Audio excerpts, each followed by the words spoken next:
Eureka! Eureka!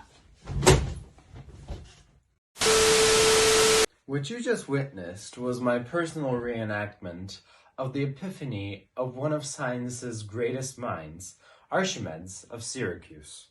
Legend has it that during a pleasant soak in a Turkish bath, Archimedes made a breakthrough discovery. He realized while he was getting into the tub that the more of his body that he dipped deeper into the tub, the more the water level rose all around him. The folklore surrounding this event is generally well known. Supposedly, Archimedes was so excited about his discovery that he jumped up from the bath, naked, and ran the streets of Greece by proclaiming, "Eureka! Eureka!" which is more widely known as his Eureka moment. Today, I will be utilizing Archimedes' volume discovery to measure the volume of the cube you see here. Hello everyone, I'm Ayberk Ülgen. My ID number is 22001920, and welcome to my first experiment as an undergraduate physics student at Bilkent University. For this experiment, you will need a ruler, a marker, a beaker, water. I should also like to point out that this video is not sponsored by Avans Doğal Kaynak Suyu. And most importantly, an object whose theoretical volume you can measure by yourself. I've picked out a glass cubic paper holder for my experiment, and I will now measure the lengths of its sides and calculate its theoretical volume. Now, the ruler I'm using has a sensitivity of 0.1 centimeters. Now, this may result in some error later on in the calculations, but it's still pretty adequate. Now, I shall proceed to measure the sides of my paper holder. Now that my measurements are done, I've seemed to have come across something pretty interesting. While this paper holder does seem cubic, it turns out it's not cubic at all.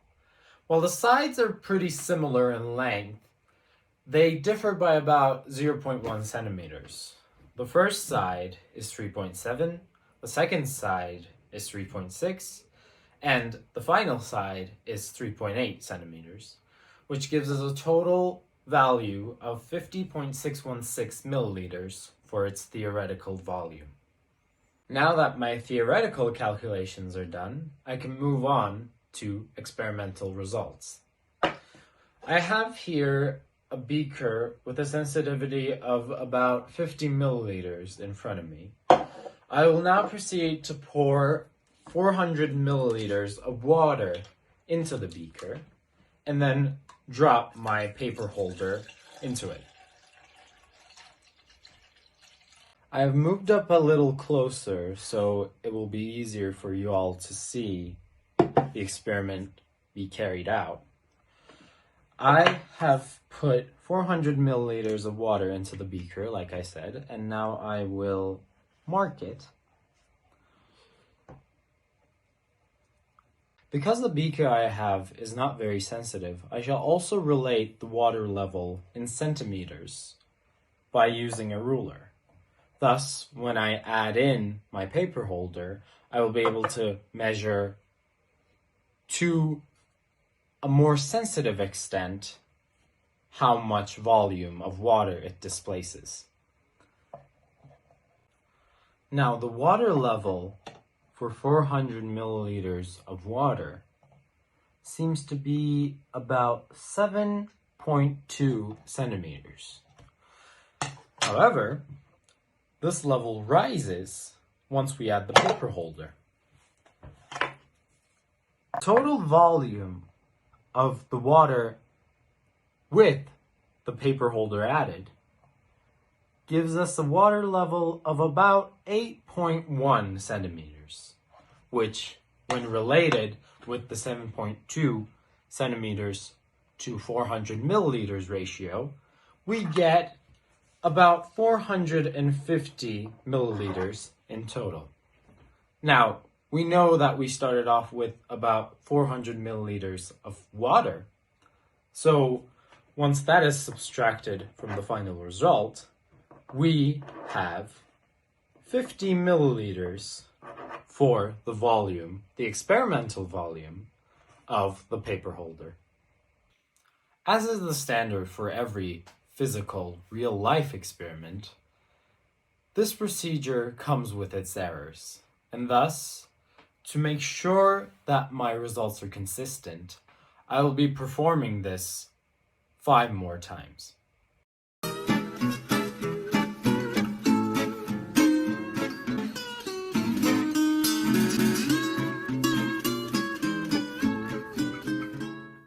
The results of my trials can be seen in this graph. For the most part, I'd say we were pretty close. But of course, we still have an error percentage to calculate. By using the data I acquired, I was able to calculate the error percentage for each trial.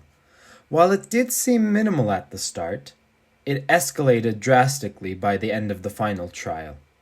But why is that?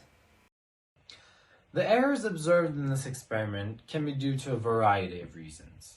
For example, due to water evaporating at every temperature, however minuscule it might seem, some amount of water was definitely lost from the top of the beaker. We should also consider the adhesion force of the water molecules.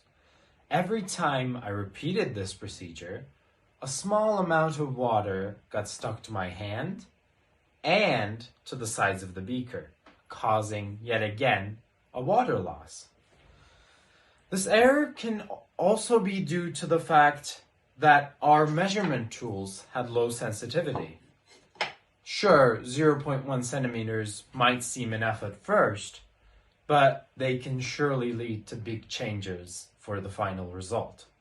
Also, as I am only human, I might have mistakenly put more or less water to the beaker, or I could have measured something incorrectly.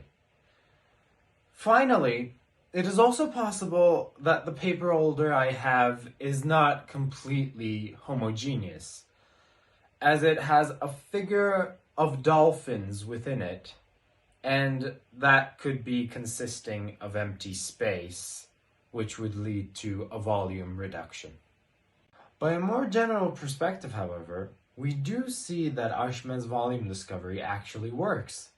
The amount of volume submerged of the paper holder did in fact give the volume of the water displaced in the beaker. In fact, when Archimedes discovered this, he realized it could be used as a way to figure out if a gold coin was pure or not. I had a lot of fun doing this experiment, and I hope you had fun too while watching it.